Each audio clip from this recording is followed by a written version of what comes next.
And speaking on Governor Soludo's order for the arrest of those responsible for the shooting in Onitsha, the Commissioner for Information in Anambra State, Dr. Law Mefo, joins me on the news. It's good to have you join us at this time.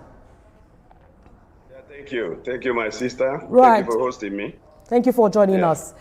This brigade in the past have several allegations of harassment, extortion, some allegations of excessive use of force, and more recently this incident, which has led to the death of some people. Help us understand the extent of their duty in that market, especially a market with high density like that, and why it led to this escalating. Yeah, the incident quite unfortunate, and as we speak, the governor is on his way to Onitsha for on-the-spot assessment of what has happened. When we got wind of the incident yesterday, the government, working with the police, arrested and calmed the situation.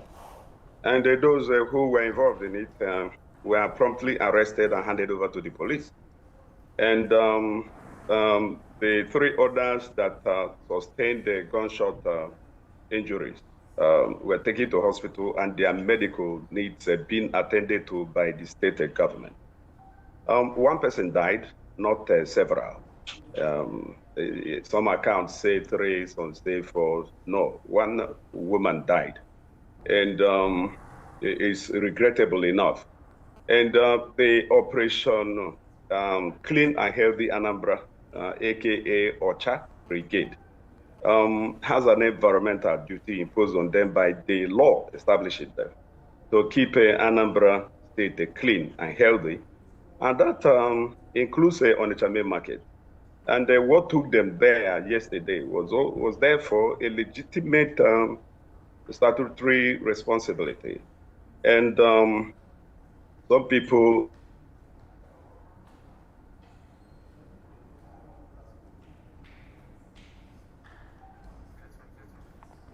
against government orders, and they continue to trade both the traffic and the human movement. And the attempts to clear them from the road trading was what led to this.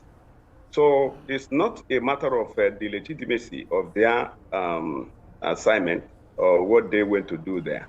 What is worrisome is the way and manner they have gone about it.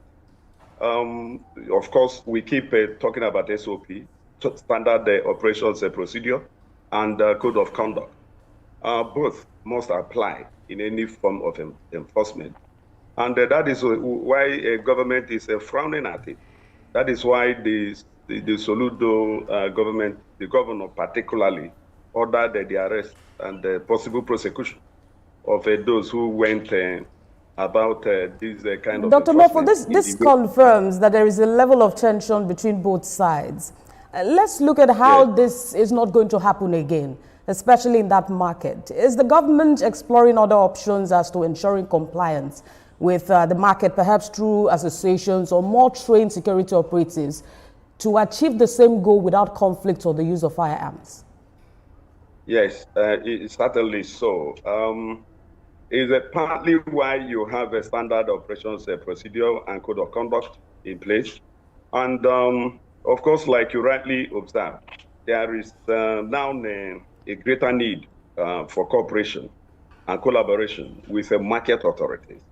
The market leadership, for example, it is their duty to ensure that people don't trade outside the trading zone.